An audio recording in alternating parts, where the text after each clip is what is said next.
Daniel, chapitre 1. La 3e année du règne de Joachim, roi de Juda, Nebuchadnezzar, roi de Babylone, marcha contre Jérusalem et l'assiégea. Le Seigneur livra entre ses mains Joachim, roi de Juda, et une partie des ustensiles de la maison de Dieu. Nebuchadnezzar emporta les ustensiles au pays de Shinéar, dans la maison de son Dieu. Il les mit dans la maison du trésor de son Dieu.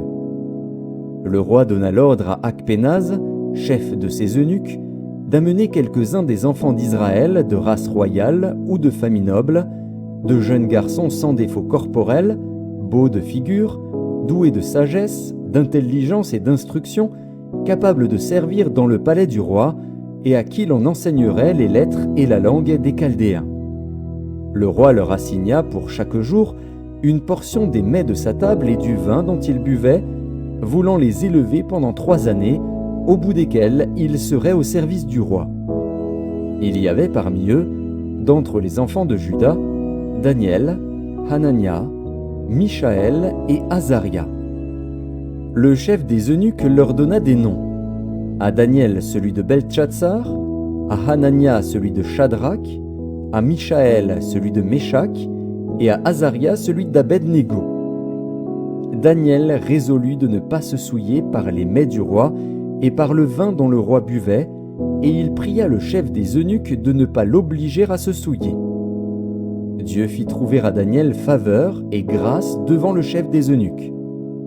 Le chef des eunuques dit à Daniel : « Je crains mon seigneur le roi, qui a fixé ce que vous devez manger et boire. Car pourquoi verrait-il votre visage plus abattu que celui des jeunes gens de votre âge ?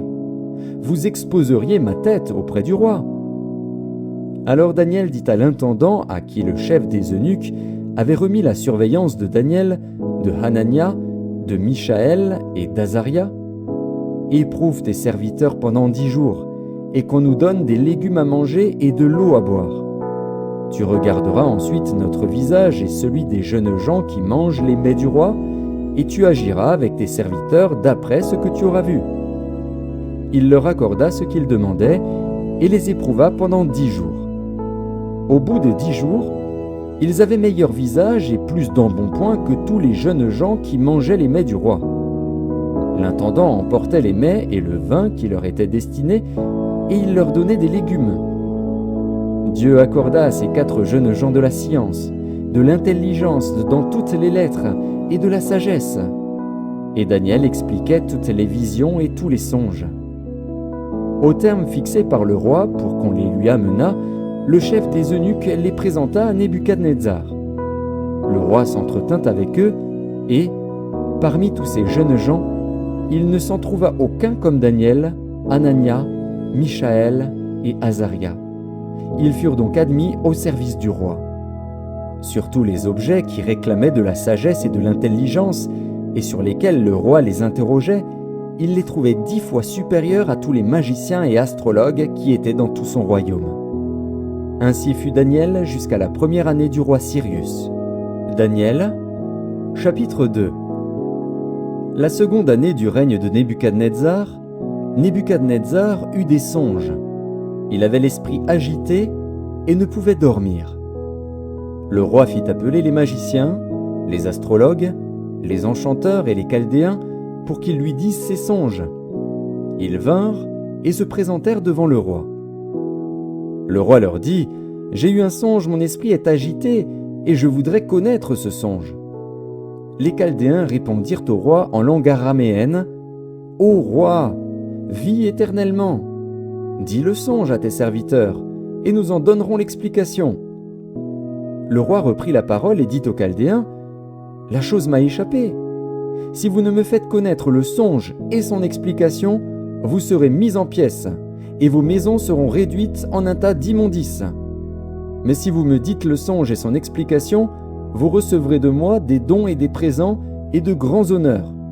C'est pourquoi dites-moi le songe et son explication. » Ils répondirent pour la 2e fois : « Que le roi dise le songe à ses serviteurs, et nous en donnerons l'explication. » Le roi reprit la parole et dit : « Je m'aperçois, en vérité, que vous voulez gagner du temps, parce que vous voyez que la chose m'a échappé. Si donc vous ne me faites pas connaître le songe, la même sentence vous enveloppera tous. Vous voulez vous préparer à me dire des mensonges et des faussetés, en attendant que les temps soient changés. C'est pourquoi dites-moi le songe, et je saurai si vous êtes capable de m'en donner l'explication. » Les Chaldéens répondirent au roi, « Il n'est personne sur la terre qui puisse dire ce que demande le roi. Aussi jamais roi, quelque grand et puissant qu'il ait été, n'a exigé une pareille chose d'aucun magicien, astrologue ou chaldéen. Ce que le roi demande est difficile, il n'y a personne qui puisse le dire au roi, excepté les dieux, dont la demeure n'est pas parmi les hommes. » Là-dessus le roi se mit en colère et s'irrita violemment. Il ordonna qu'on fasse périr tous les sages de Babylone. La sentence fut publiée, les sages étaient mis à mort, et l'on cherchait Daniel et ses compagnons pour les faire périr. Alors Daniel s'adressa d'une manière prudente et sensée à Arjoc, chef des gardes du roi, qui était sorti pour mettre à mort les sages de Babylone. Il prit la parole et dit à Arjoc, commandant du roi, « Pourquoi la sentence du roi est-elle si sévère ?» Arjoc exposa la chose à Daniel. Et Daniel se rendit vers le roi et le pria de lui accorder du temps pour donner au roi l'explication. Ensuite Daniel alla dans sa maison et il instruisit de cette affaire Hanania, Mishaël et Azaria, ses compagnons, les engageant à implorer la miséricorde du Dieu des cieux afin qu'on ne fît pas périr Daniel et ses compagnons avec le reste des sages de Babylone. Alors le secret fut révélé à Daniel dans une vision pendant la nuit. Et Daniel bénit le Dieu des cieux. Daniel prit la parole et dit, « Béni soit le nom de Dieu, d'éternité en éternité. À lui appartiennent la sagesse et la force. C'est lui qui change les temps et les circonstances, qui renverse et qui établit les rois, qui donne la sagesse aux sages et la science à ceux qui ont de l'intelligence. Il révèle ce qui est profond et caché, il connaît ce qui est dans les ténèbres, et la lumière demeure avec lui. Dieu de mes pères, je te glorifie et je te loue de ce que tu m'as donné la sagesse et la force, et de ce que tu m'as fait connaître ce que nous t'avons demandé, de ce que tu nous as révélé le secret du roi. » Après cela, Daniel se rendit auprès d'Arjoc, à qui le roi avait ordonné de faire périr les sages de Babylone. Il alla et lui parla ainsi. « Ne fais pas périr les sages de Babylone. Conduis-moi devant le roi, et je donnerai au roi l'explication. » Arjoc conduisit promptement Daniel devant le roi et lui parla ainsi. « J'ai trouvé parmi les captifs de Juda un homme qui donnera l'explication au roi. » Le roi prit la parole et dit à Daniel, qu'on nommait Beltchatsar, « Es-tu capable de me faire connaître le songe que j'ai eu et son explication ?» Daniel répondit en présence du roi et dit, « Ce que le roi demande est un secret que les sages, les astrologues, les magiciens et les devins ne sont pas capables de découvrir au roi. Mais il y a dans les cieux un Dieu qui révèle les secrets et qui a fait connaître au roi Nebuchadnezzar ce qui arrivera dans la suite des temps. Voici ton songe et les visions que tu as eues sur ta couche. Sur ta couche, ô roi, il t'est monté des pensées touchant ce qui sera après ce temps-ci, et celui qui révèle les secrets t'a fait connaître ce qui arrivera. Si ce secret m'a été révélé, ce n'est point qu'il y ait en moi une sagesse supérieure à celle de tous les vivants, mais c'est afin que l'explication soit donnée au roi et que tu connaisses les pensées de ton cœur. Ô roi, tu regardais, et tu voyais une grande statue. Cette statue était immense et d'une splendeur extraordinaire. Elle était debout devant toi, et son aspect était terrible. La tête de cette statue était d'or pur. Sa poitrine et ses bras étaient d'argent. Son ventre et ses cuisses étaient d'airain. Ses jambes, de fer. Ses pieds, en partie de fer et en partie d'argile. Tu regardais lorsqu'une pierre se détacha sans le secours d'aucune main, frappa les pieds de fer et d'argile de la statue et les mit en pièces. Alors le fer, l'argile, l'airain, l'argent et l'or furent brisés ensemble et devinrent comme la balle qui s'échappe du nerf en été. Le vent les emporta et nulle trace n'en fut retrouvée. Mais la pierre qui avait frappé la statue devint une grande montagne et remplit toute la terre. Voilà le songe. Nous en donnerons l'explication devant le roi. Ô roi, tu es le roi des rois, car le Dieu des cieux t'a donné l'empire, la puissance, la force et la gloire. Il a remis entre tes mains, en quelques lieux qu'ils habitent, les enfants des hommes, les bêtes des champs et les oiseaux du ciel, et il t'a fait dominer sur eux tous. C'est toi qui es la tête d'or. Après toi, il s'élèvera un autre royaume, moindre que le tien, puis un troisième royaume qui sera d'airain et qui dominera sur toute la terre. Il y aura un quatrième royaume, fort comme du fer. De même que le fer brise et rompt tout, il brisera et rompra tout, comme le fer qui met tout en pièces. Et comme tu as vu les pieds et les orteils en partie d'argile, de potier et en partie de fer, ce royaume sera divisé. Mais il y aura en lui quelque chose de la force du fer, parce que tu as vu le fer mêlé avec l'argile. Et comme les doigts des pieds étaient en partie de fer et en partie d'argile, ce royaume sera en partie fort et en partie fragile. Tu as vu le fer mêlé avec l'argile, parce qu'ils se mêleront par des alliances humaines, mais ils ne seront point unis l'un à l'autre, de même que le fer ne s'allie point avec l'argile. Dans le temps de ces rois, le Dieu des cieux suscitera un royaume qui ne sera jamais détruit, et qui ne passera point sous la domination d'un autre peuple. Il brisera et anéantira tous ces royaumes-là, et lui-même subsistera éternellement. C'est ce qu'indique la pierre que tu as vue se détacher de la montagne sans le secours d'aucune main, et qui a brisé le fer, l'airain, l'argile, l'argent et l'or. Le grand Dieu a fait connaître au roi ce qui doit arriver après cela. Le songe est véritable, et son explication est certaine. Alors le roi Nebuchadnezzar tomba sur sa face, et se prosterna devant Daniel, et il ordonna qu'on lui offrit des sacrifices et des parfums. Le roi adressa la parole à Daniel et dit : « En vérité, votre Dieu est le Dieu des dieux et le Seigneur des rois, et il révèle les secrets, puisque tu as pu découvrir ce secret. » Ensuite le roi éleva Daniel, et lui fit de nombreux et riches présents. Il lui donna le commandement de toute la province de Babylone, et l'établit chef suprême de tous les sages de Babylone. Daniel pria le roi de remettre l'intendance de la province de Babylone à Shadrach, Meshach et Abednego. Et Daniel était à la cour du roi. Daniel, chapitre 3. Le roi Nebuchadnezzar fit une statue d'or, haute de 60 coudées et large de 6 coudées. Il la dressa dans la vallée de Dura, dans la province de Babylone.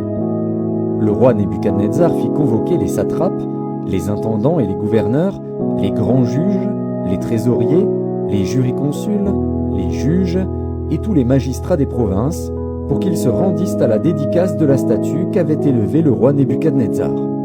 Alors les satrapes, les intendants et les gouverneurs, les grands juges, les trésoriers, les jurisconsuls, les juges et tous les magistrats des provinces s'assemblèrent pour la dédicace de la statue qu'avait élevée le roi Nebuchadnezzar.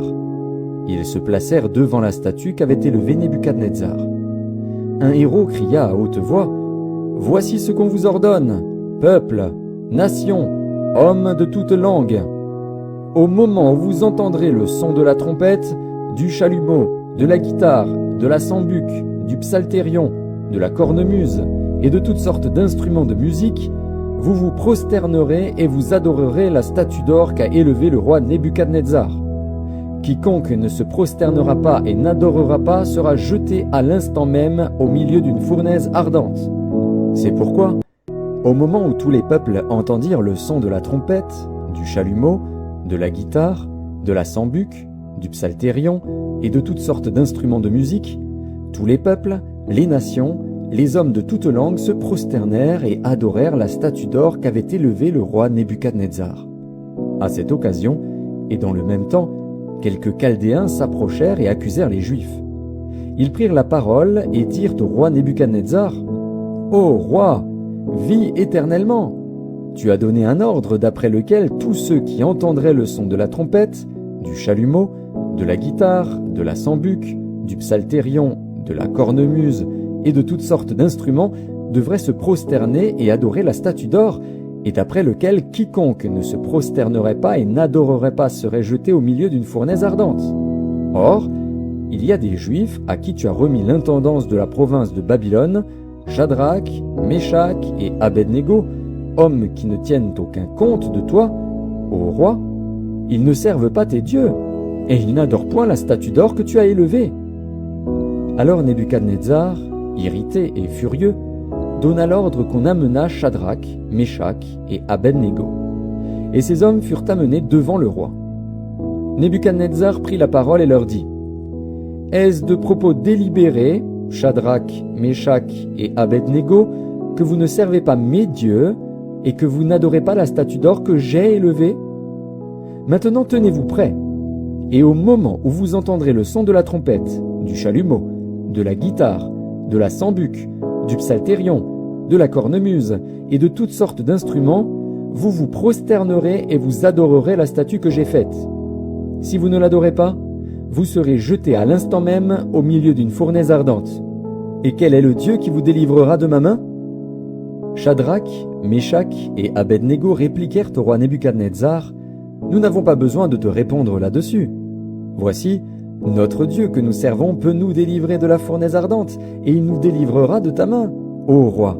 Sinon, sache, ô roi, que nous ne servirons pas tes dieux, et que nous n'adorerons pas la statue d'or que tu as élevée. » Sur quoi Nebuchadnezzar fut rempli de fureur, et il changea de visage en tournant ses regards contre Shadrach, Meshach et Abednego. Il reprit la parole et ordonna de chauffer la fournaise 7 fois plus qu'il ne convenait de la chauffer. Puis il commanda à quelques-uns des plus vigoureux soldats de son armée de lier Shadrach, Meshach et Abednego et de les jeter dans la fournaise ardente. Ces hommes furent liés avec leurs caleçons, leurs tuniques, leurs manteaux et leurs autres vêtements et jetés au milieu de la fournaise ardente. Comme l'ordre du roi était sévère et que la fournaise était extraordinairement chauffée, la flamme tua les hommes qui y avaient jeté Shadrach, Meshach et Abednego. Et ces 3 hommes, Shadrach, Meshach et Abednego, tombèrent liés au milieu de la fournaise ardente. Alors le roi Nebuchadnezzar fut effrayé et se leva précipitamment. Il prit la parole et dit à ses conseillers : « N'avons-nous pas jeté au milieu du feu 3 hommes liés ?» Ils répondirent au roi : « Certainement, ô roi. » Il reprit et dit : « Eh bien, je vois 4 hommes sans lien qui marchent au milieu du feu et qui n'ont point de mal. Et la figure du 4e ressemble à celle d'un fils des dieux. » Ensuite Nebuchadnezzar s'approcha de l'entrée de la fournaise ardente, et prenant la parole, il dit : « Shadrach, Meshach et Abednego, serviteurs du Dieu suprême, sortez et venez. » Et Shadrach, Meshach et Abednego sortirent du milieu du feu. Les satrapes, les intendants, les gouverneurs et les conseillers du roi s'assemblèrent. Ils virent que le feu n'avait eu aucun pouvoir sur le corps de ces hommes, que les cheveux de leur tête n'avaient pas été brûlés, que leurs caleçons n'étaient point endommagés, et que l'odeur du feu ne les avait pas atteints. Nebuchadnezzar prit la parole et dit : « Béni soit le Dieu de Shadrach, de Meshach et d'Abednego, lequel a envoyé son ange et délivré ses serviteurs qui ont eu confiance en lui, et qui ont violé l'ordre du roi et livré leur corps plutôt que de servir et d'adorer aucun autre Dieu que leur Dieu. Voici maintenant l'ordre que je donne. Tout homme, à quelque peuple, nation ou langue qu'il appartienne, qui parlera mal du Dieu de Shadrach, de Meshach et d'Abednego, sera mis en pièces, et sa maison sera réduite en un tas d'immondices, parce qu'il n'y a aucun autre Dieu qui puisse délivrer comme lui. » Après cela, le roi fit prospérer Shadrach, Meshach et Abednego dans la province de Babylone. Daniel, chapitre 4. Nebuchadnezzar, roi, à tous les peuples, aux nations, aux hommes de toute langue qui habitent sur toute la terre. Que la paix vous soit donnée avec abondance. Il m'a semblé bon de faire connaître les signes et les prodiges que le Dieu suprême a opérés à mon égard. Que ces signes sont grands, que ces prodiges sont puissants. Son règne est un règne éternel, et sa domination subsiste de génération en génération. Moi, Nebuchadnezzar, je vivais tranquille dans ma maison et heureux dans mon palais. J'ai eu un songe qui m'a effrayé. Les pensées dont j'étais poursuivi sur ma couche et les visions de mon esprit me remplissaient d'épouvante. j'ordonnai qu'on fît venir devant moi tous les sages de Babylone, afin qu'ils me donnassent l'explication du songe. Alors vinrent les magiciens, les astrologues, les chaldéens et les devins. Je leur dis le songe, et ils ne m'en donnèrent point l'explication.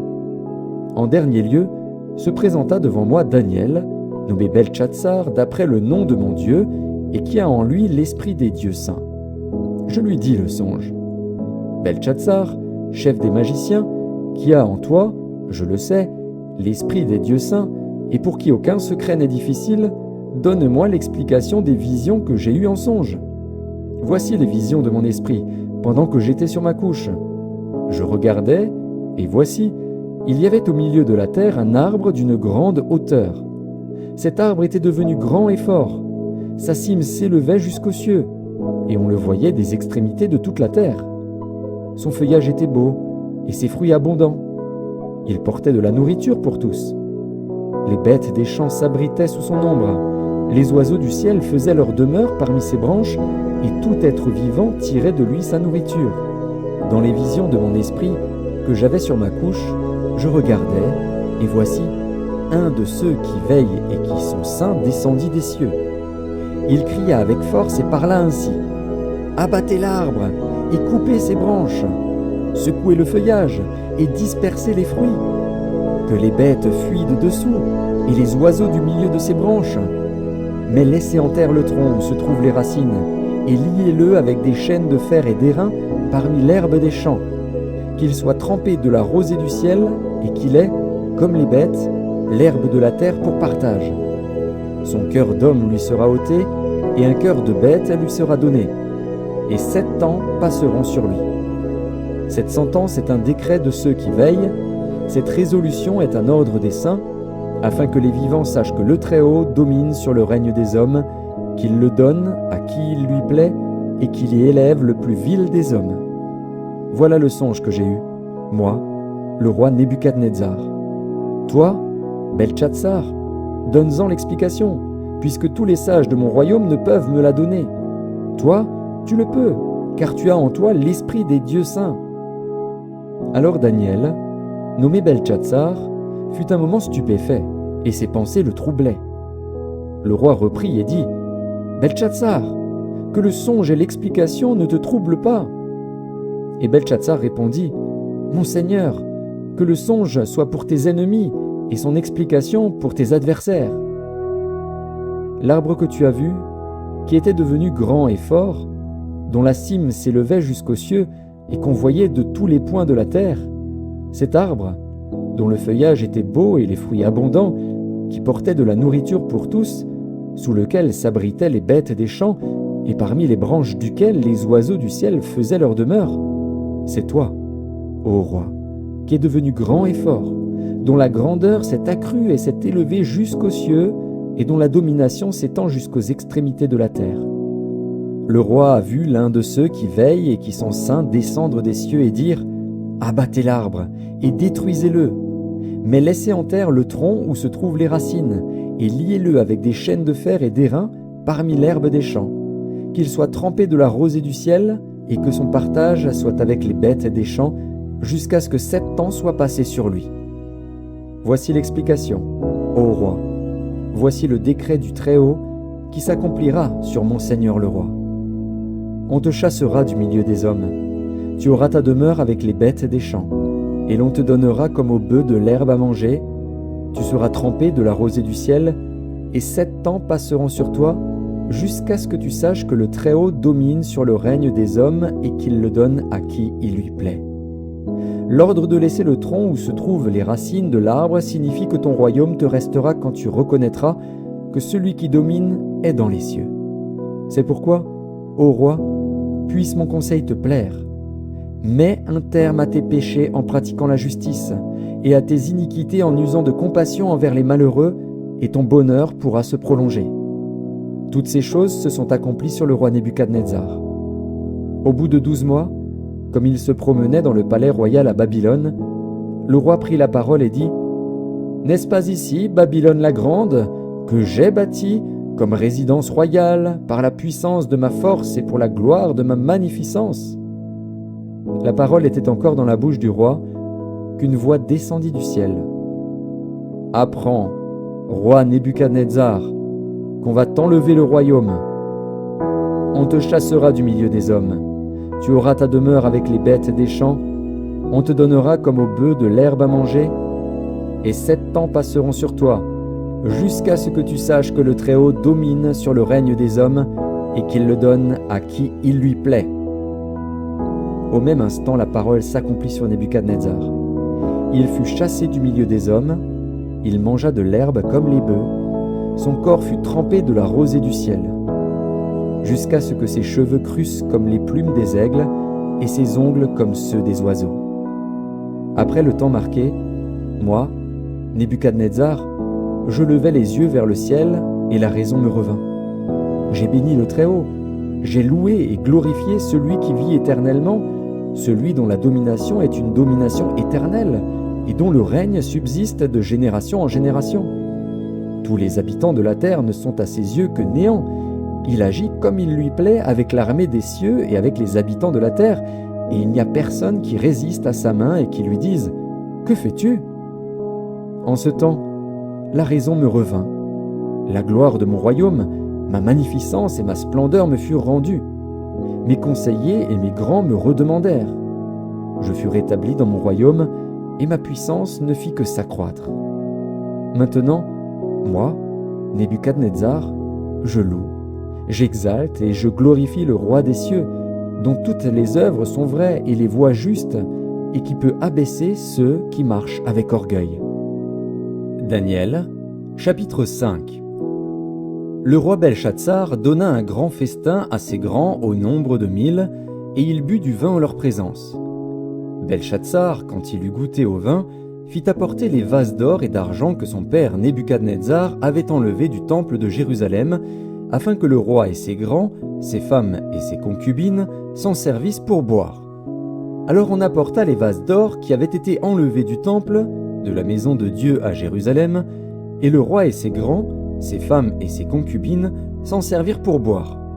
Ils burent du vin, et ils louèrent les dieux d'or, d'argent, d'airain, de fer, de bois et de pierre. En ce moment, apparurent les doigts d'une main d'homme, et ils écrivirent, en face du chandelier, sur la chaux de la muraille du palais royal. Le roi vit cette extrémité de main qui écrivait. Alors le roi changea de couleur, et ses pensées le troublèrent. Les jointures de ses reins se relâchèrent, et ses genoux se heurtèrent l'un contre l'autre. Le roi cria avec force qu'on fît venir les astrologues, les Chaldéens et les devins. Et le roi prit la parole et dit aux sages de Babylone, « Quiconque lira cette écriture et m'en donnera l'explication sera revêtu de pourpre, portera un collier d'or à son cou et aura la 3e place dans le gouvernement du royaume. » Tous les sages du roi entrèrent, mais ils ne purent pas lire l'écriture et en donner au roi l'explication. Sur quoi le roi Belshazzar fut très effrayé, il changea de couleur, et ses grands furent consternés. La reine, à cause des paroles du roi et de ses grands, entra dans la salle du festin et prit ainsi la parole. « Ô roi, vis éternellement, que tes pensées ne te troublent pas, et que ton visage ne change pas de couleur. Il y a dans ton royaume un homme qui a en lui l'esprit des dieux saints. Et du temps de ton père, on trouva chez lui des lumières, de l'intelligence et une sagesse semblable à la sagesse des dieux. Aussi le roi Nebuchadnezzar, ton père, le roi, ton père, l'établit chef des magiciens, des astrologues, des Chaldéens, des devins, parce qu'on trouva chez lui, chez Daniel, nommé par le roi Belshazzar, un esprit supérieur, de la science et de l'intelligence, la faculté d'interpréter les songes, d'expliquer les énigmes et de résoudre les questions difficiles. Que Daniel soit donc appelé, et il donnera l'explication. » Alors Daniel fut introduit devant le roi. Le roi prit la parole et dit à Daniel, « Es-tu ce Daniel, l'un des captifs de Juda, que le roi, mon père, a amené de Juda? J'ai appris sur ton compte que tu as en toi l'esprit des dieux, et qu'on trouve chez toi des lumières, de l'intelligence et une sagesse extraordinaire. On vient d'amener devant moi les sages et les astrologues, afin qu'ils lussent cette écriture et m'en donnassent l'explication. Mais ils n'ont pas pu donner l'explication des mots. J'ai appris que tu peux donner des explications et résoudre des questions difficiles. Maintenant, si tu peux lire cette écriture et m'en donner l'explication, tu seras revêtu de pourpre, tu porteras un collier d'or à ton cou et tu auras la 3e place dans le gouvernement du royaume. » Daniel répondit en présence du roi, « Garde tes dons et accorde à un autre tes présents. Je lirai néanmoins l'écriture au roi et je lui en donnerai l'explication.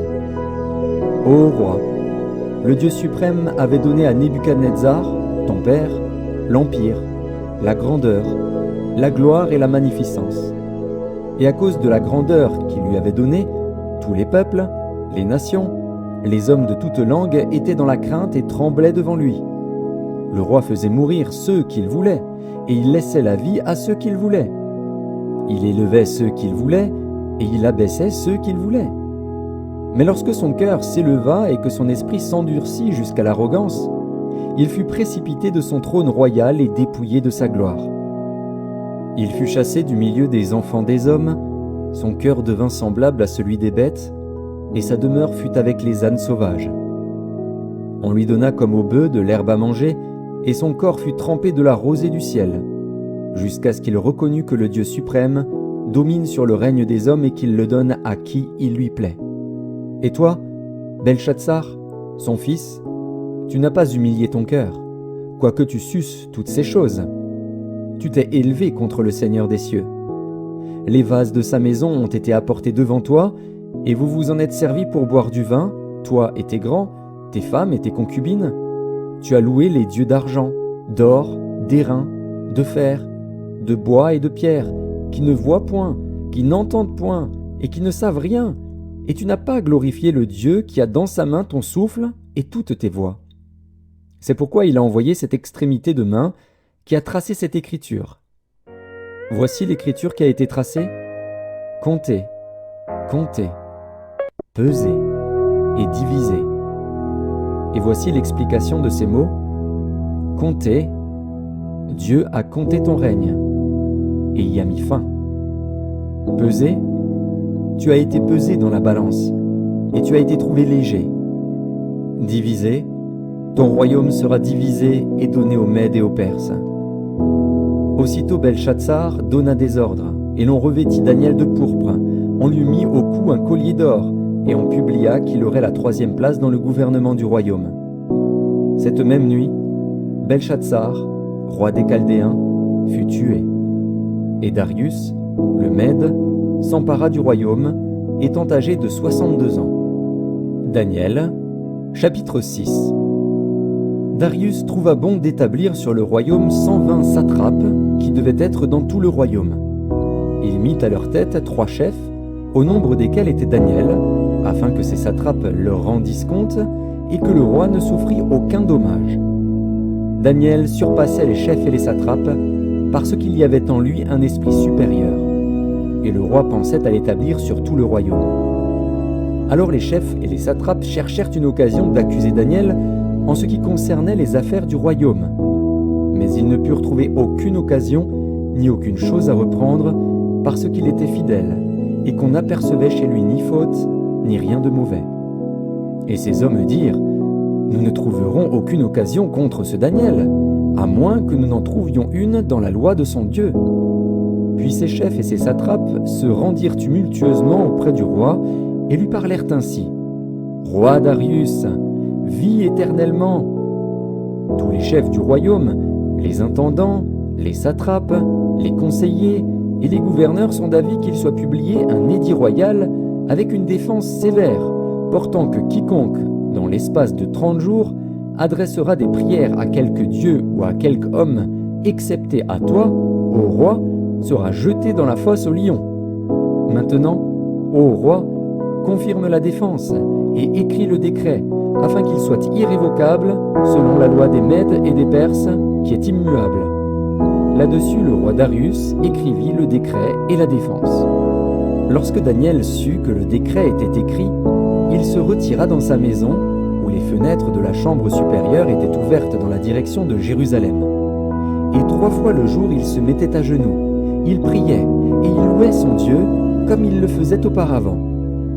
Alors ces hommes entrèrent tumultueusement et ils trouvèrent Daniel qui priait et invoquait son Dieu. Puis ils se présentèrent devant le roi et lui dirent au sujet de la défense royale: « N'as-tu pas écrit une défense portant que quiconque dans l'espace de 30 jours adresserait des prières à quelque dieu ou à quelque homme, excepté à toi, ô roi, serait jeté dans la fosse aux lions ?» Le roi répondit: « La chose est certaine, selon la loi des Mèdes et des Perses, qui est immuable. » Ils prirent de nouveau la parole et dirent au roi: « Daniel, l'un des captifs de Juda, n'a tenu aucun compte de toi, ô roi, ni de la défense que tu as écrite, et il fait sa prière 3 fois le jour. » Le roi fut très affligé quand il entendit cela. Il prit à cœur de délivrer Daniel, et jusqu'au coucher du soleil, il s'efforça de le sauver. Mais ces hommes insistèrent auprès du roi, et lui dirent: « Sache, ô roi, que la loi des Mèdes et des Perses exige que toute défense ou tout décret confirmé par le roi soit irrévocable. » Alors le roi donna l'ordre qu'on amenât Daniel, et qu'on le jetât dans la fosse aux lions. Le roi prit la parole et dit à Daniel: « Puisse ton Dieu, que tu sers avec persévérance, te délivrer. » On apporta une pierre, et on la mit sur l'ouverture de la fosse. Le roi la scella de son anneau et de l'anneau de ses grands, afin que rien ne fût changé à l'égard de Daniel.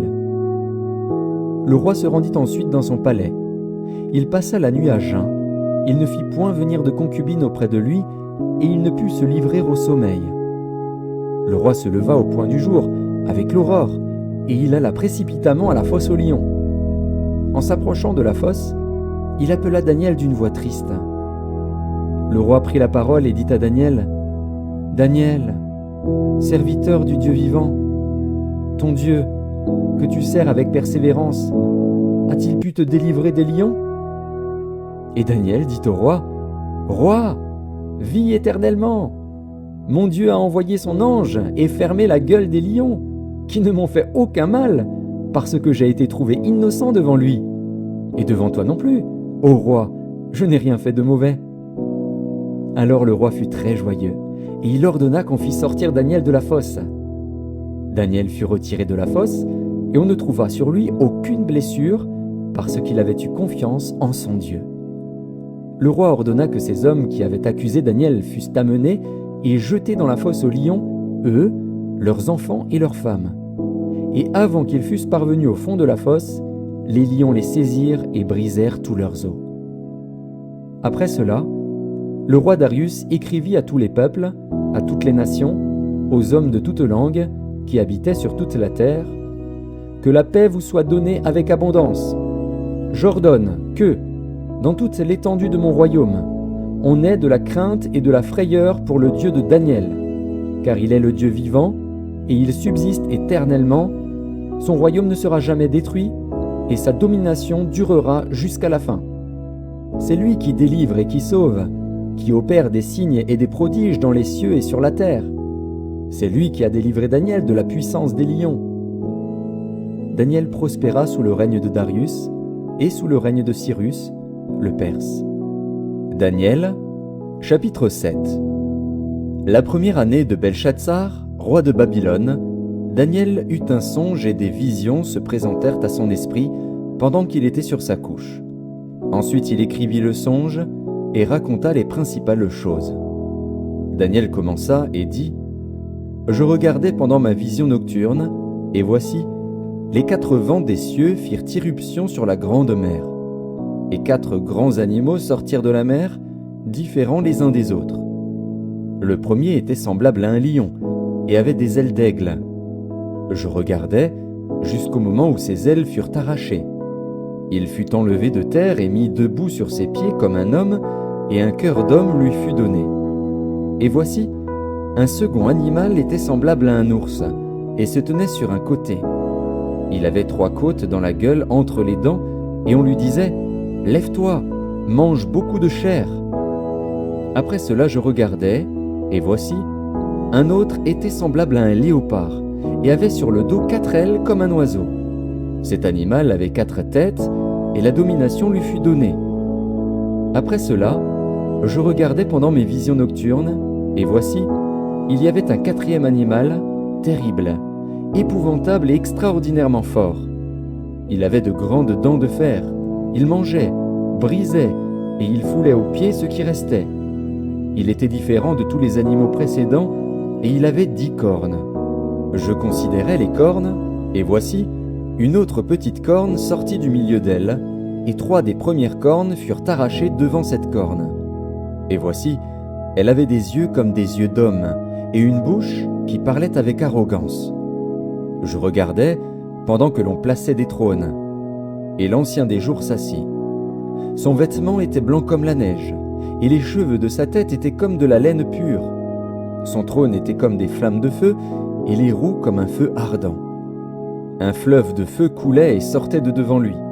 1000 milliers le servaient, et 10 000 millions se tenaient en sa présence. Les juges s'assirent, et les livres furent ouverts. Je regardais alors, à cause des paroles arrogantes que prononçait la corne. Et tandis que je regardais, l'animal fut tué, et son corps fut anéanti, livré au feu pour être brûlé. Les autres animaux furent dépouillés de leur puissance, mais une prolongation de vie leur fut accordée jusqu'à un certain temps. Je regardais pendant mes visions nocturnes, et voici, sur les nuées des cieux arriva quelqu'un de semblable à un fils de l'homme. Il s'avança vers l'Ancien des jours, et on le fit approcher de lui. On lui donna la domination, la gloire et le règne. Et tous les peuples, les nations et les hommes de toute langue le servirent. Sa domination est une domination éternelle qui ne passera point, et son règne ne sera jamais détruit. Moi, Daniel, j'eus l'esprit troublé au-dedans de moi, et les visions de ma tête m'effrayèrent. Je m'approchai de l'un de ceux qui étaient là, et je lui demandai ce qu'il y avait de vrai dans toutes ces choses. Il me le dit, et m'en donna l'explication. Ces 4 grands animaux, ce sont 4 rois qui s'élèveront de la terre. Mais les saints du Très-Haut recevront le royaume, et ils posséderont le royaume éternellement, d'éternité en éternité. Ensuite, je désirais savoir la vérité sur le 4e animal, qui était différent de tous les autres, extrêmement terrible, qui avait des dents de fer et des ongles d'airain, qui mangeait, brisait et foulait aux pieds ce qu'il restait. Et sur les 10 cornes qu'il avait à la tête, et sur l'autre qui était sortie et devant laquelle 3 étaient tombés, sur cette corne qui avait des yeux, une bouche parlant avec arrogance et une plus grande apparence que les autres. Je vis cette corne faire la guerre aux saints et l'emporter sur eux, jusqu'au moment où l'Ancien des jours vint donner droit aux saints du Très-Haut, et le temps arriva où les saints furent en possession du royaume. Il me parla ainsi: le 4e animal, c'est un 4e royaume qui existera sur la terre, différent de tous les royaumes, et qui dévorera toute la terre, la foulera et la brisera. Les 10 cornes, ce sont 10 rois qui s'élèveront de ce royaume. Un autre s'élèvera après eux, il sera différent des premiers, et il abaissera 3 rois. Il prononcera des paroles contre le Très-Haut, il opprimera les saints du Très-Haut, et il espérera changer les temps et la loi. Et les saints seront livrés entre ses mains pendant un temps, des temps et la moitié d'un temps. Puis viendra le jugement, et on lui ôtera sa domination, qui sera détruite et anéantie pour jamais. Le règne, la domination et la grandeur de tous les royaumes qui sont sous les cieux seront donnés au peuple des saints du Très-Haut. Son règne est un règne éternel, et tous les dominateurs le serviront et lui obéiront. Ici finirent les paroles. Moi, Daniel, je fus extrêmement troublé par mes pensées. Je changeais de couleur, et je conservais ces paroles dans mon cœur. Daniel, chapitre 8. La 3e année du règne du roi Beltchatsar, moi, Daniel, j'eus une vision, outre celle que j'avais eue précédemment. Lorsque j'eus cette vision, il me sembla que j'étais à Suse, la capitale, dans la province d'Élam. Et pendant ma vision, je me trouvais près du fleuve d'Ulaï. Je levai les yeux, je regardais, et voici, un bélier se tenait devant le fleuve, et il avait des cornes. Ces cornes étaient hautes, mais l'une était plus haute que l'autre, et elle s'éleva la dernière. Je vis le bélier qui frappait de ses cornes à l'Occident, au septentrion et au midi. Aucun animal ne pouvait lui résister, et il n'y avait personne pour délivrer ses victimes. Il faisait ce qu'il voulait, et il devint puissant.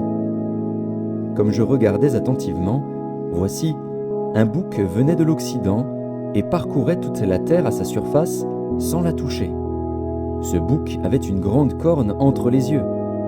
Il arriva jusqu'au bélier qui avait des cornes et que j'avais vu se tenant devant le fleuve, et il courut sur lui dans toute sa fureur. Je le vis qui s'approchait du bélier et s'irritait contre lui.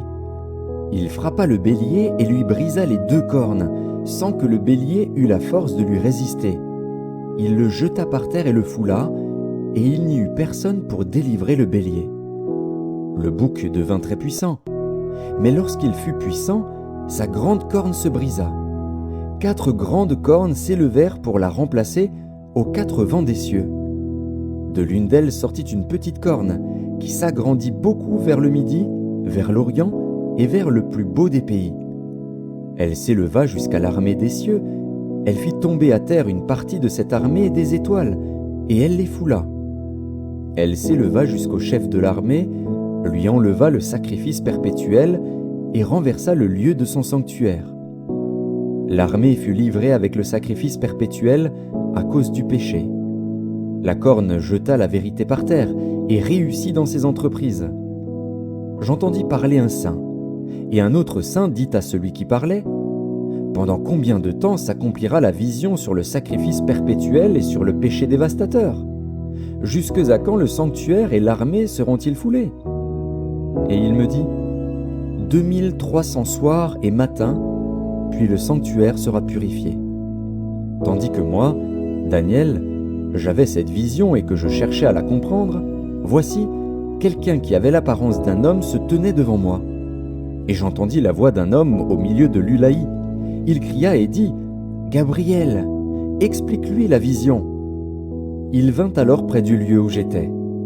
Et à son approche, je fus effrayé, et je tombai sur ma face. Il me dit : « Sois attentif, fils de l'homme, car la vision concerne un temps qui sera la fin. » Comme il me parlait, je restais frappé d'étourdissement, la face contre terre. Il me toucha et me fit tenir debout à la place où je me trouvais. Puis il me dit : « Je vais t'apprendre ce qui arrivera au terme de la colère, car il y a un temps marqué pour la fin. Le bélier que tu as vu et qui avait des cornes, ce sont les rois des Mèdes et des Perses. Le bouc, c'est le roi de Javan. La grande corne entre ses yeux, c'est le premier roi. Les 4 cornes qui se sont élevées pour remplacer cette corne brisée, ce sont 4 royaumes qui s'élèveront de cette nation, mais qui n'auront pas autant de force. À la fin de leur domination, lorsque les pécheurs seront consumés, il s'élèvera un roi impudent et artificieux. Sa puissance s'accroîtra, mais non par sa propre force. Il fera d'incroyables ravages, il réussira dans ses entreprises, il détruira les puissants et le peuple des saints. À cause de sa prospérité et du succès de ses ruses, il aura de l'arrogance dans le cœur. Il fera périr beaucoup d'hommes qui y vivaient paisiblement, et il s'élèvera contre le chef des chefs, mais il sera brisé, sans l'effort d'aucune main. Et la vision des soirs et des matins dont il s'agit est véritable. Pour toi, tiens secrète cette vision, car elle se rapporte à des temps éloignés. Moi, Daniel, je fus plusieurs jours languissant et malade. Puis je me levai et je m'occupais des affaires du roi. J'étais étonné de la vision, et personne n'en eut connaissance. Daniel, chapitre 9. La première année de Darius, fils d'Assuérus, de la race des Mèdes, lequel était devenu roi du royaume des Chaldéens, la première année de son règne, moi, Daniel, je vis par les livres qu'il devait s'écouler 70 ans pour les ruines de Jérusalem, d'après le nombre des années dont l'Éternel avait parlé à Jérémie, le prophète. Je tournai ma face vers le Seigneur Dieu, afin de recourir à la prière et aux supplications, en jeûnant et en prenant le sac et la cendre. Je priai l'Éternel, mon Dieu, et je lui fis cette confession. Seigneur, Dieu grand et redoutable, toi qui gardes ton alliance et qui fais miséricorde à ceux qui t'aiment et qui observent tes commandements. Nous avons péché, nous avons commis l'iniquité, nous avons été méchants et rebelles, nous nous sommes détournés de tes commandements et de tes ordonnances. Nous n'avons pas écouté tes serviteurs, les prophètes, qui ont parlé en ton nom à nos rois, à nos chefs, à nos pères et à tout le peuple du pays. À toi, Seigneur, est la justice, et à nous la confusion de face, en ce jour, aux hommes de Juda, aux habitants de Jérusalem et à tout Israël, à ceux qui sont près et à ceux qui sont loin, dans tous les pays où tu les as chassés à cause des infidélités dont ils se sont rendus coupables envers toi. Seigneur, à nous la confusion de face, à nos rois, à nos chefs et à nos pères, parce que nous avons péché contre toi. Auprès du Seigneur, notre Dieu, la miséricorde et le pardon, car nous avons été rebelles envers lui. Nous n'avons pas écouté la voix de l'Éternel, notre Dieu, pour suivre ses lois qu'il avait mises devant nous par ses serviteurs, les prophètes. Tout Israël a transgressé ta loi et s'est détourné pour ne pas écouter ta voix.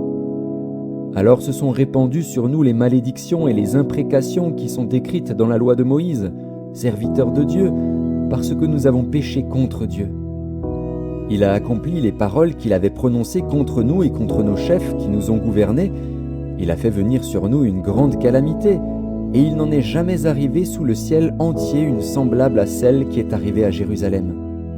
Comme cela est écrit dans la loi de Moïse, toute cette calamité est venue sur nous, et nous n'avons pas imploré l'Éternel, notre Dieu.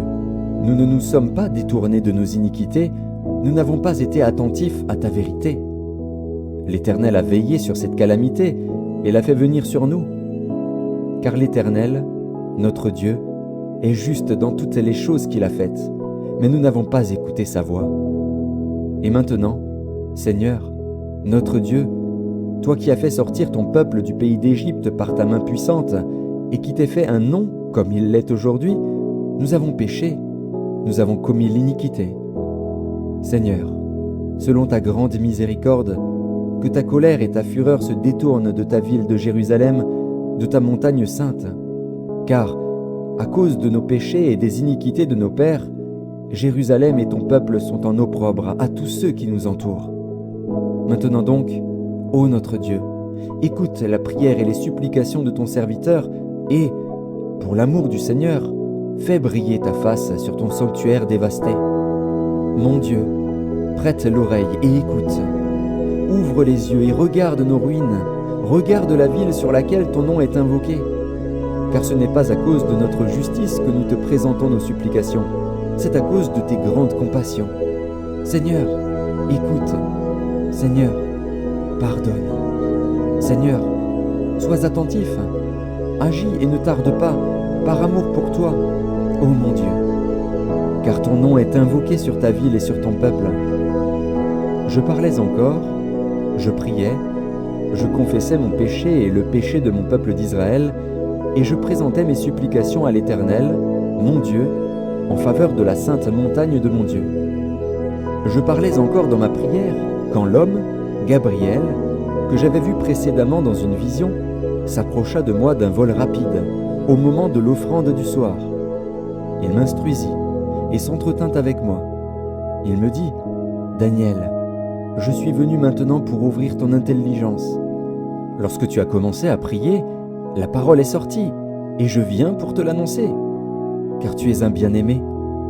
Sois attentif à la parole, et comprends la vision.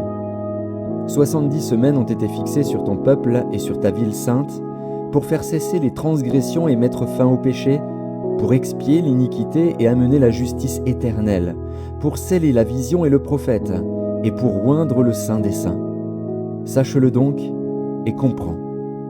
Depuis le moment où la parole a annoncé que Jérusalem sera rebâtie jusqu'à loin, au conducteur, il y a 7 semaines et 62 semaines, les places et les fossés seront rétablis, mais en des temps fâcheux. Après les 62 semaines, un oint sera retranché et il n'aura pas de successeur. Le peuple d'un chef qui viendra détruira la ville et le sanctuaire, et sa fin arrivera comme par une inondation. Il est arrêté que les dévastations dureront jusqu'au terme de la guerre. Il fera une solide alliance avec plusieurs pour une semaine, et durant la moitié de la semaine, il fera cesser le sacrifice et l'offrande. Le dévastateur commettra les choses les plus abominables, jusqu'à ce que la ruine et ce qui a été résolu fondent sur le dévastateur. Daniel, chapitre 10. La 3e année de Cyrus, roi de Perse, une parole fut révélée à Daniel qu'on nommait Belchatsar. Cette parole, qui est véritable, annonce une grande calamité. Il fut attentif à cette parole, et il eut l'intelligence de la vision. En ce temps-là, moi, Daniel, je fus 3 semaines dans le deuil. Je ne mangeai aucun mets délicat. Il n'entra ni viande ni vin dans ma bouche, et je ne moignis point jusqu'à ce que les 3 semaines fussent accomplies. Le 24e jour du 1er mois, j'étais au bord du grand fleuve qui est Hiddekel. Je levai les yeux, je regardais, et voici, il y avait un homme vêtu de lin, et ayant sur les reins une ceinture d'or d'Uphaz. Son corps était comme de chrysolite, son visage brillait comme l'éclair. Ses yeux étaient comme des flammes de feu, ses bras et ses pieds ressemblaient à de l'airain poli, et le son de sa voix était comme le bruit d'une multitude. Moi, Daniel, je vis seul la vision, et les hommes qui étaient avec moi ne la virent point, mais ils furent saisis d'une grande frayeur, et ils prirent la fuite pour se cacher. Je restai seul, et je vis cette grande vision. Les forces me manquèrent, mon visage changea de couleur et fut décomposé, et je perdis toute vigueur. J'entendis le son de ses paroles, et comme j'entendais le son de ses paroles, je tombai frappé d'étourdissement, la face contre terre. Et voici, une main me toucha, et secoua mes genoux et mes mains. Puis il me dit, « Daniel, homme bien-aimé, sois attentif aux paroles que je vais te dire, et tiens-toi debout à la place où tu es, car je suis maintenant envoyé vers toi. » Lorsqu'il m'eut ainsi parlé, je me tins debout en tremblant. Il me dit, « Daniel, ne crains rien, car dès le 1er jour où tu as eu à cœur de comprendre et de t'humilier devant ton Dieu, tes paroles ont été entendues, et c'est à cause de tes paroles que je viens. Le chef du royaume de Perse m'a résisté 21 jours, mais voici, Michaël, l'un des principaux chefs, est venu à mon secours, et je suis demeuré là auprès des rois de Perse. Je viens maintenant pour te faire connaître ce qui doit arriver à ton peuple dans la suite des temps, car la vision concerne encore ces temps-là. » Tandis qu'il m'adressait ces paroles, je dirigeais mes regards vers la terre, et je gardais le silence. Et voici, quelqu'un qui avait l'apparence des fils de l'homme toucha mes lèvres. J'ouvris la bouche, je parlais, et je dis à celui qui se tenait devant moi, « Mon Seigneur, la vision m'a rempli d'effroi, et j'ai perdu toute vigueur. Comment le serviteur de mon Seigneur pourrait-il parler à mon Seigneur? Maintenant les forces me manquent, et je n'ai plus de souffle. » Alors celui qui avait l'apparence d'un homme me toucha de nouveau, et me fortifia. Puis il me dit, « Ne crains rien, homme bien-aimé, que la paix soit avec toi. Courage, courage. » Et comme il me parlait, je repris des forces, et je dis, « Que mon Seigneur parle, car tu m'as fortifié. » Il me dit, « Sais-tu pourquoi je suis venu vers toi? Maintenant je m'en retourne pour combattre le chef de la Perse. Et quand je partirai, voici, le chef de Javan viendra. Mais je veux te faire connaître ce qui est écrit dans le livre de la vérité. Personne ne m'aide contre cela, excepté Michaël, votre chef. » Daniel, chapitre 11. Et moi, la 1re année de Darius, le Mède, j'étais auprès de lui pour l'aider et le soutenir. Maintenant, je vais te faire connaître la vérité. Voici, il y aura encore 3 rois en Perse. Le 4e amassera plus de richesses que tous les autres. Et quand il sera puissant par ses richesses, il soulèvera tout contre le royaume de Javan. Mais il s'élèvera un vaillant roi, qui dominera avec une grande puissance et fera ce qu'il voudra.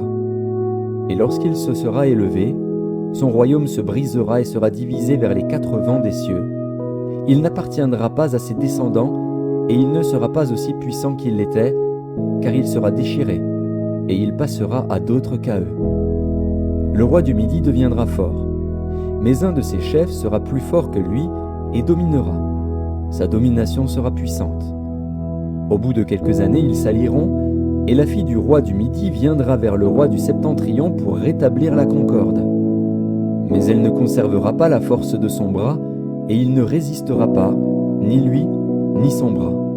Elle sera livrée avec ceux qui l'auront amenée avec son père et avec celui qui aura été son soutien dans ce temps-là.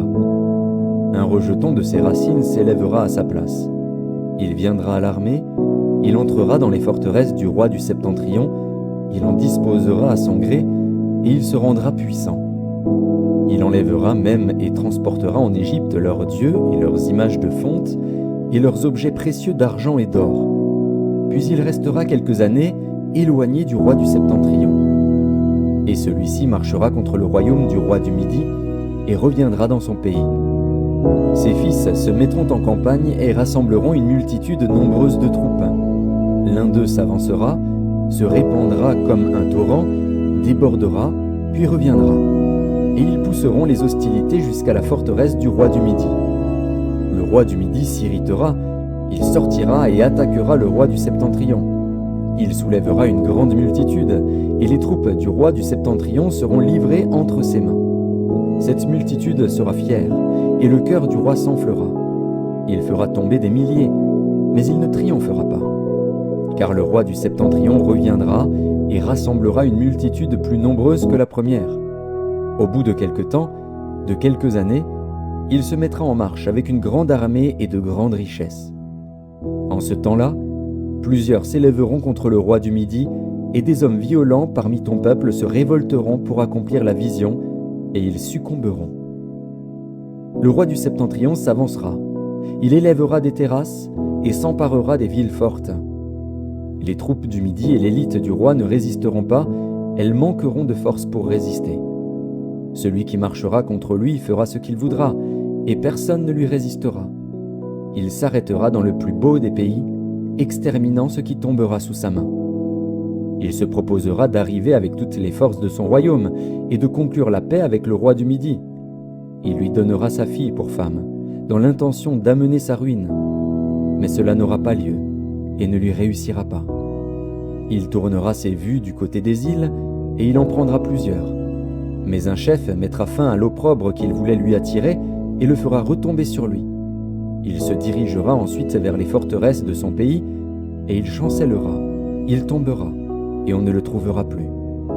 Celui qui le remplacera fera venir un exacteur dans la plus belle partie du royaume, mais en quelques jours il sera brisé, et ce ne sera ni par la colère ni par la guerre. Un homme méprisé prendra sa place, sans être revêtu de la dignité royale. Il paraîtra au milieu de la paix et s'emparera du royaume par l'intrigue. Les troupes qui se répandront comme un torrent seront submergées devant lui et anéanties, de même qu'un chef de l'alliance. Après qu'on se sera joint à lui, il usera de tromperie. Il se mettra en marche, et il aura le dessus avec peu de monde. Il entrera, au sein de la paix, dans les lieux les plus fertiles de la province. Il fera ce que n'avaient pas fait ses pères, ni les pères de ses pères. Il distribuera le butin, les dépouilles et les richesses. Il formera des projets contre les forteresses, et cela pendant un certain temps. À la tête d'une grande armée, il emploiera sa force et son ardeur contre le roi du Midi. Et le roi du Midi s'engagera dans la guerre avec une armée nombreuse et très puissante. Mais il ne résistera pas, car on méditera contre lui de mauvais desseins. Ceux qui mangeront des mets de sa table causeront sa perte. Ses troupes se répandront comme un torrent, et les morts tomberont en grand nombre. Les deux rois chercheront en leur cœur à faire le mal, et à la même table ils parleront avec fausseté. Mais cela ne réussira pas, car la fin n'arrivera qu'au temps marqué. Il retournera dans son pays avec de grandes richesses. Il sera dans son cœur hostile à l'Alliance sainte. Il agira contre elle, puis retournera dans son pays. À une époque fixée, il marchera de nouveau contre le Midi. Mais cette dernière fois, les choses ne se passeront pas comme précédemment. Des navires de Kittim s'avanceront contre lui. Découragé, il rebroussera. Puis, furieux contre l'Alliance sainte, il ne restera pas inactif. À son retour, il portera ses regards sur ceux qui auront abandonné l'Alliance sainte. Des troupes se présenteront sur son ordre. Elles profaneront le sanctuaire, la forteresse, elles feront cesser le sacrifice perpétuel et dresseront l'abomination du dévastateur. Il séduira par des flatteries les traîtres de l'Alliance. Mais ceux du peuple qui connaîtront leur Dieu agiront avec fermeté, et les plus sages parmi eux donneront instruction à la multitude. Il en est qui succomberont pour un temps à l'épée et à la flamme, à la captivité et au pillage. Dans le temps où ils succomberont, ils seront un peu secourus, et plusieurs se joindront à eux par hypocrisie. Quelques-uns des hommes sages succomberont, afin qu'ils soient épurés, purifiés et blanchis jusqu'au temps de la fin, car elle n'arrivera qu'au temps marqué. Le roi fera ce qu'il voudra. Il s'élèvera, il se glorifiera au-dessus de tous les dieux, et il dira des choses incroyables contre le Dieu des dieux. Il prospérera jusqu'à ce que la colère soit consommée, car ce qui est arrêté s'accomplira. Il n'aura égard ni au Dieu de ses pères, ni à la divinité qui fait les délices des femmes. Il n'aura égard à aucun Dieu, car il se glorifiera au-dessus de tous. Toutefois, il honorera le Dieu des forteresses sur son piédestal. À ce Dieu, qui ne connaissait pas ses pères, il rendra des hommages avec de l'or et de l'argent, avec des pierres précieuses et des objets de prix. C'est avec le Dieu étranger qu'il agira contre les lieux fortifiés. Et il comblera d'honneur ceux qui le reconnaîtront, il les fera dominer sur plusieurs, il leur distribuera des terres pour récompense. Au temps de la fin, le roi du Midi se heurtera contre lui, et le roi du Septentrion fondra sur lui comme une tempête, avec des chars et des cavaliers, et avec de nombreux navires. Il s'avancera dans les terres, se répandra comme un torrent et débordera. Il entrera dans le plus beau des pays, et plusieurs succomberont. Mais Édom, Moab et les principaux des enfants d'Ammon seront délivrés de sa main. Il étendra sa main sur divers pays, et le pays d'Égypte n'échappera point. Il se rendra maître des trésors d'or et d'argent, et de toutes les choses précieuses de l'Égypte. Les Libyens et les Éthiopiens seront à sa suite. Des nouvelles de l'Orient et du Septentrion viendront l'effrayer, et il partira avec une grande fureur pour détruire et exterminer des multitudes. Il dressera les tentes de son palais entre les mers, vers la glorieuse et sainte montagne, puis il arrivera à la fin, sans que personne lui soit en aide. Daniel, chapitre 12. En ce temps-là se lèvera Michaël, le grand chef, le défenseur des enfants de ton peuple. Et ce sera une époque de détresse, telle qu'il n'y en a point eu de semblable depuis que les nations existent jusqu'à cette époque. En ce temps-là, ceux de ton peuple qui seront trouvés inscrits dans le livre seront sauvés. Plusieurs de ceux qui dorment dans la poussière de la terre se réveilleront, les uns pour la vie éternelle, et les autres pour l'opprobre, pour la honte éternelle. Ceux qui auront été intelligents brilleront comme la splendeur du ciel, et ceux qui auront enseigné la justice à la multitude brilleront comme les étoiles, à toujours et à perpétuité. Toi, Daniel, tiens secrètes ces paroles, et scelle le livre jusqu'au temps de la fin. Plusieurs alors le liront, et la connaissance augmentera. Et moi, Daniel, je regardais, et voici, deux autres hommes se tenaient debout, l'un en deçà du bord du fleuve, et l'autre au-delà du bord du fleuve. L'un d'eux dit à l'homme vêtu de lin, qui se tenait au-dessus des eaux du fleuve, « Quand sera la fin de ces prodiges ?» Et j'entendis l'homme vêtu de lin, qui se tenait au-dessus des eaux du fleuve. Il leva vers les cieux sa main droite et sa main gauche, et il jura par celui qui vit éternellement que ce sera dans un temps, des temps, et la moitié d'un temps, et que toutes ces choses finiront quand la force du peuple saint sera entièrement brisée.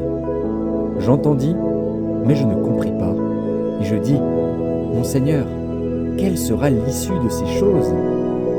Il répondit, « Va, Daniel, car ces paroles seront tenues secrètes et scellées jusqu'au temps de la fin. Plusieurs seront purifiés, blanchis et épurés. Les méchants feront le mal et aucun des méchants ne comprendra, mais ceux qui auront de l'intelligence comprendront. Depuis le temps où cessera le sacrifice perpétuel et où sera dressée l'abomination du dévastateur, il y aura 1290 jours.